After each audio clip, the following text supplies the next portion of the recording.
Welcome to the Water Trough, where we can't make you drink, but we will make you think. My name is Ed Drozda, the Small Business Doctor, and I'm really excited you chose to join me here as we discuss topics that are important for small business folks just like you. If you're looking for ideas, inspiration, and possibility, you've come to the right place. Join us as we take steps to help you create the healthy business that you've always wanted.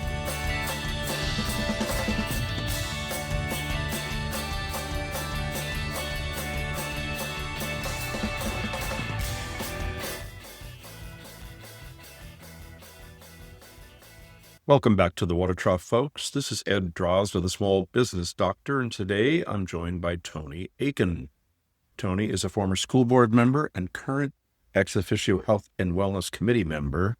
Previously, she was the Public Housing Commissioner for the City of Providence, an administrative specialist at Tech Connections Academy, Commonwealth Virtual School, TECA, and the board secretary for TerraCore, serving Rhode Island and Massachusetts.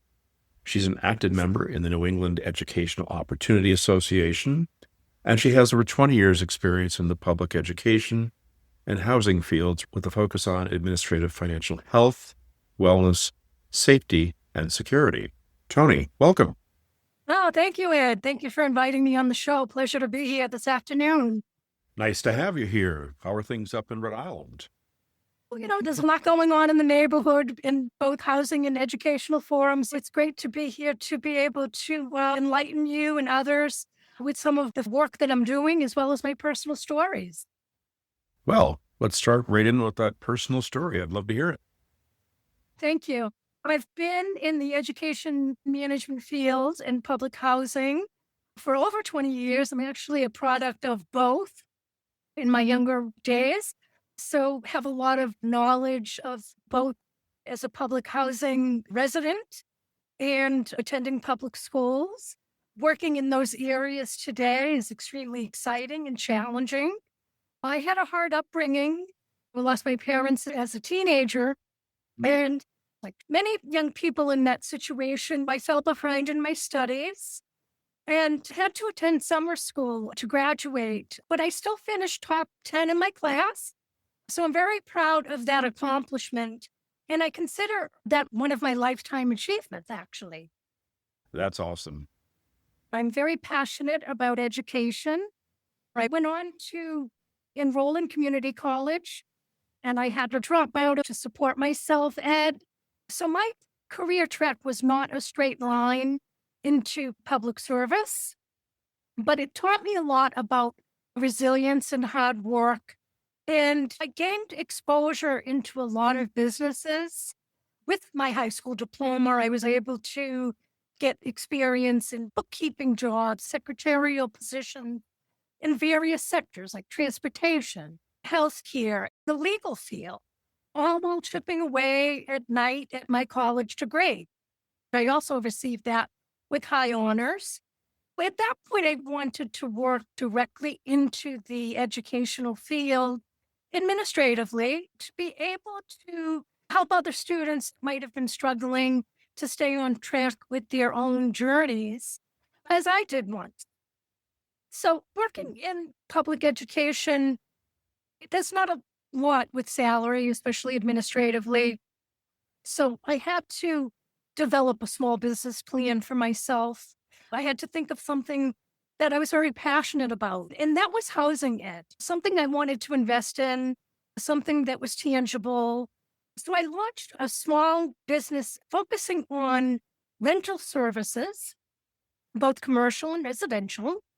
And I had properties throughout New England. They were small, mostly commercial units, some housing.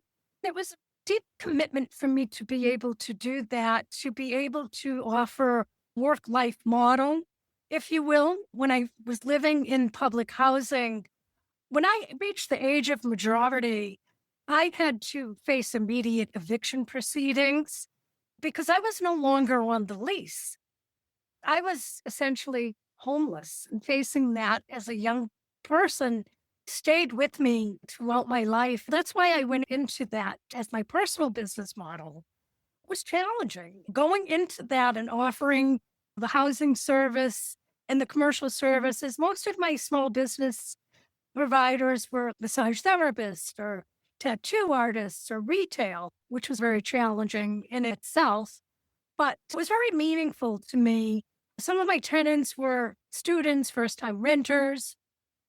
Some of them were elderly or handicapped. It was also local preference that I put in selecting a lot of my residents and a lot of the commercial residents as well, because I felt like they were already part of the community and they wanted to stay and they were struggling to find properties that were feasible.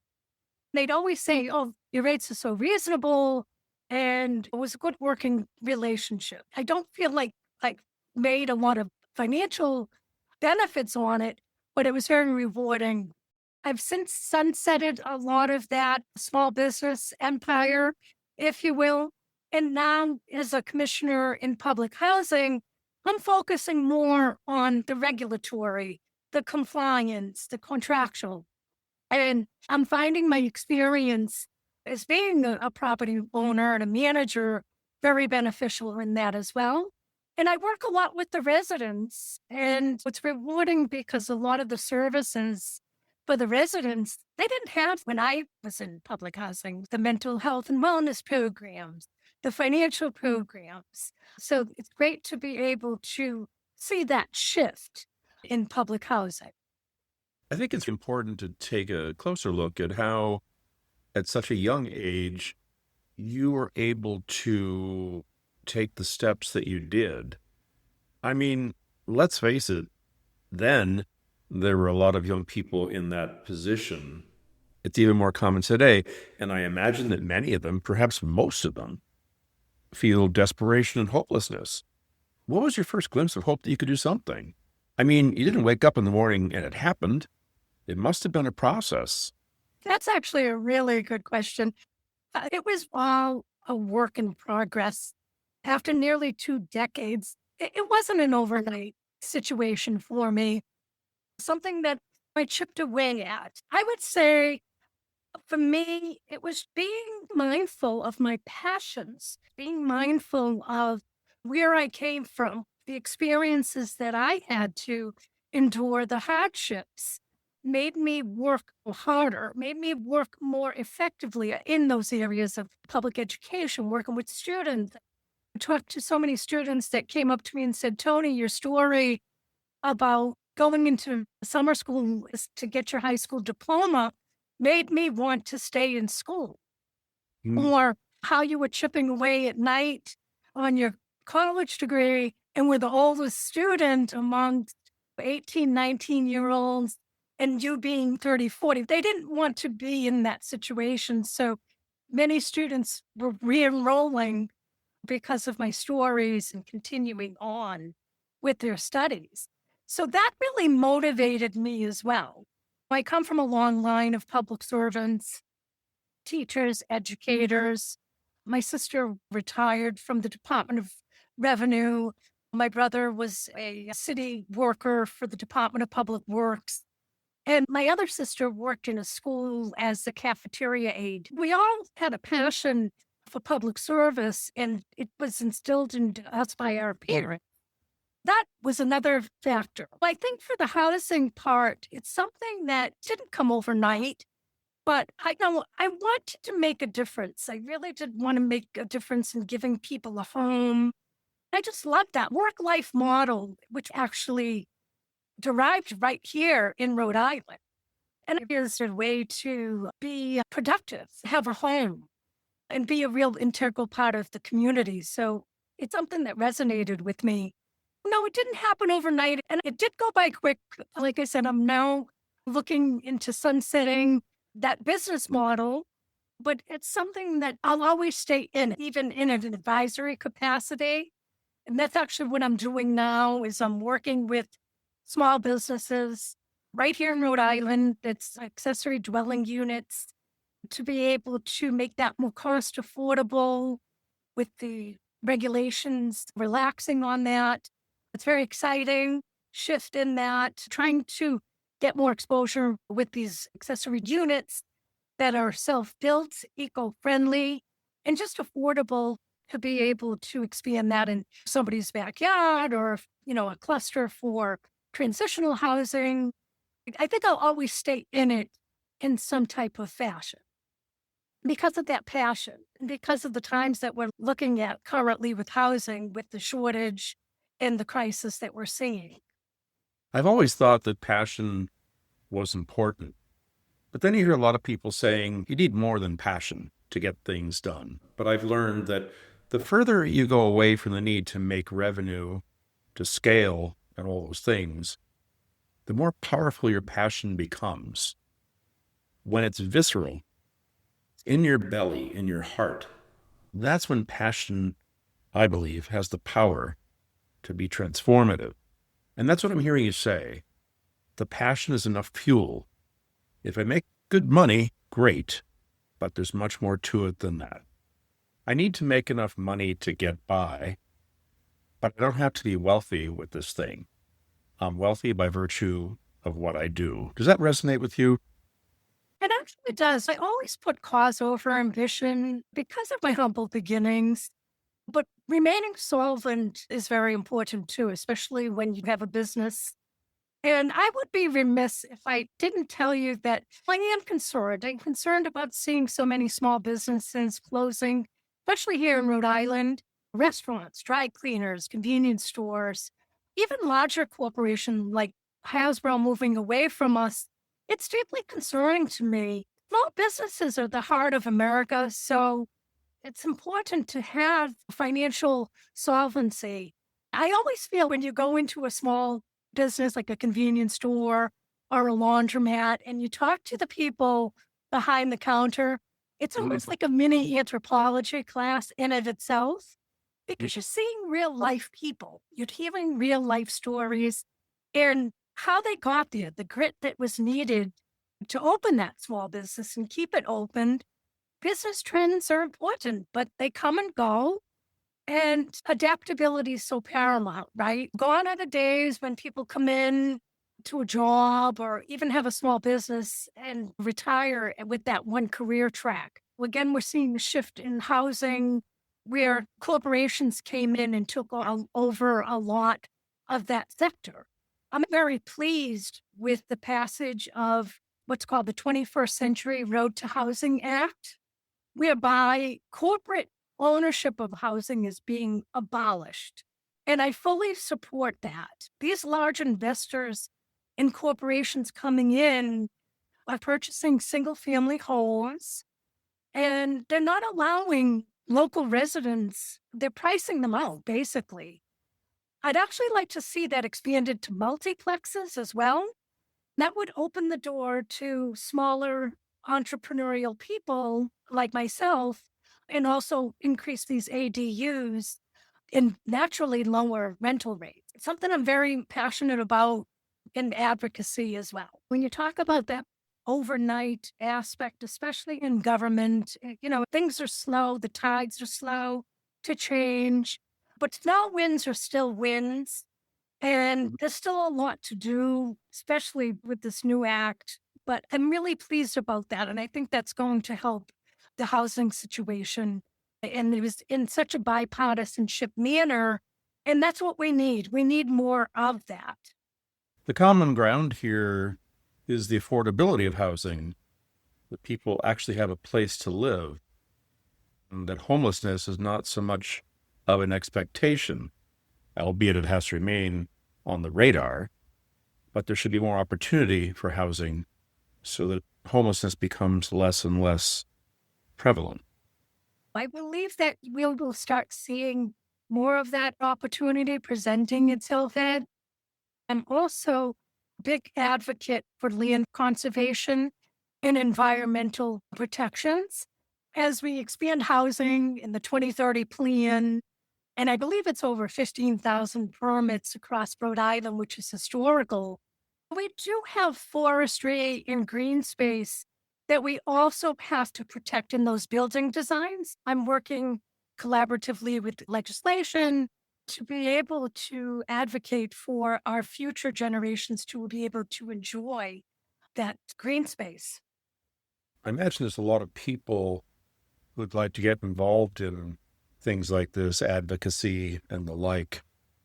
But it doesn't just seem like you walk up and say, I have an interest. There must be some viable pathway to become involved. Just curious, do you want to comment on that? You raise a good point because a lot of people ask, how did you get on all these panels and commissions? And how did you get appointed? Why did you run for office? And I just say, get involved with your local officials, work with your local leaders, work with your state leaders regionally, and even on a federal level. I stay involved with them as well because even though locally, what matters here in Rhode Island, because we're such a small state, with the current administration turning over a lot of the decision making in both education and housing to the state side, it's just so important to be aware of your officials, be aware of your leaders, work collectively with them, and really in a nonpartisan manner because you can't let politics get in the way of these important services. I think a lot of people, myself included, would be afraid to get involved in these things for the precise reason that we figure you got to pick sides and that the sides they just don't get along. What I'm hearing you say is maybe that's not necessarily so. You can still be engaged without having to pick a side, as it were.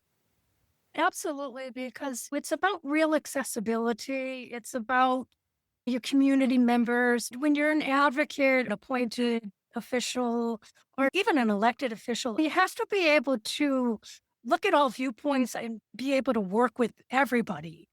And I think one of my strengths is I can work with people from all sides of the aisles, all different parties, people that are non affiliated. And because education and housing demand advocacy for everybody, I always tell people that are interested in these areas just remain flexible, remain committed to improving. There's always something new to learn. There's always something changing. As soon as you learn it, they're going to change it with regulations or compliance. But there's a lot of cross sector work that is pressing. I get a lot of compliments from the people that I work with saying that my goals are focused on the right reasons, not just supporting the larger leaders, but even the local small guy, the small people, if you will, like myself. At the end of the day, it's just about being a good community member.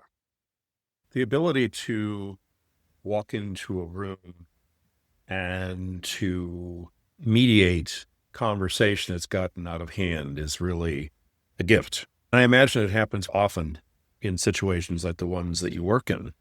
Do you find you can actually be influential in helping to soften that tension?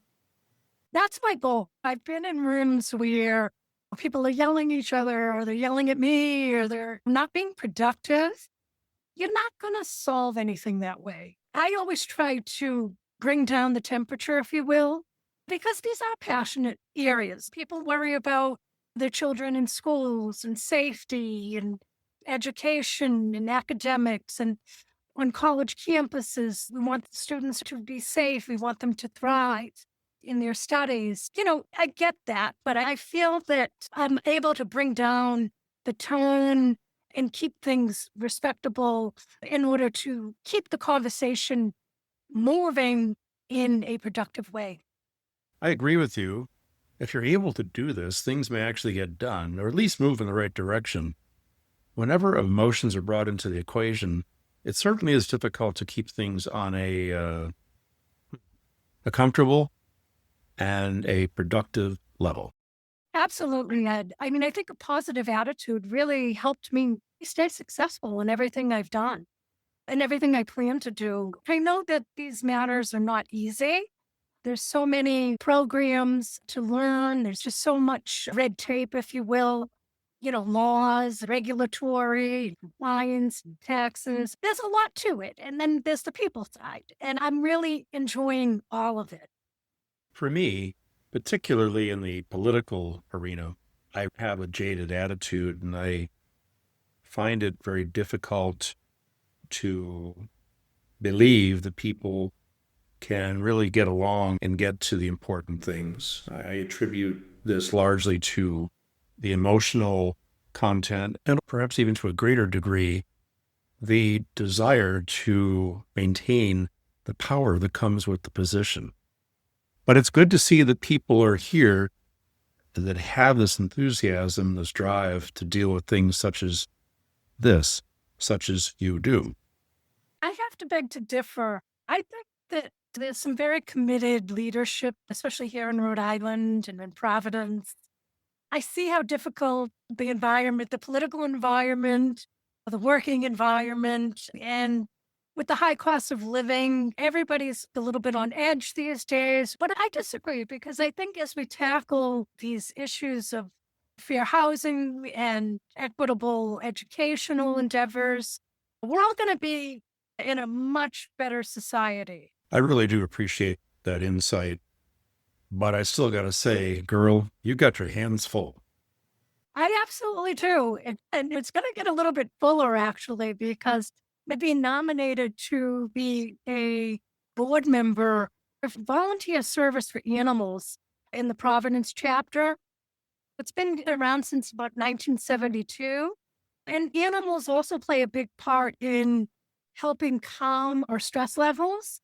So I'm a big rescue animals advocate. All my pets are rescues.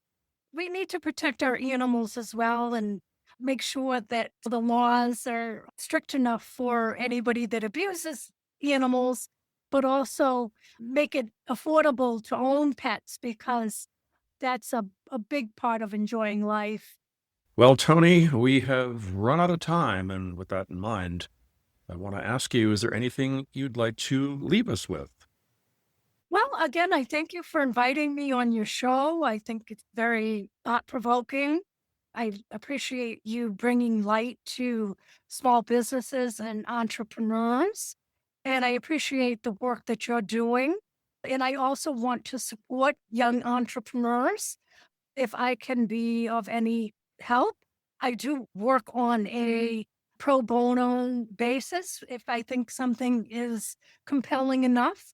So hopefully, if some of your listeners are interested, they can always reach out and contact me. We'll be sure to make your contact information available as well. I think that's fantastic. Once again, I've had the pleasure of being joined by Toni Akin. Toni is making a difference for the state of Rhode Island, its educational endeavors, as well as its housing endeavors. And she reminds us that regardless of our beginnings, humble or not, we all have tremendous potential. Toni, I thank you for that. Thanks, Ed. What a great pleasure.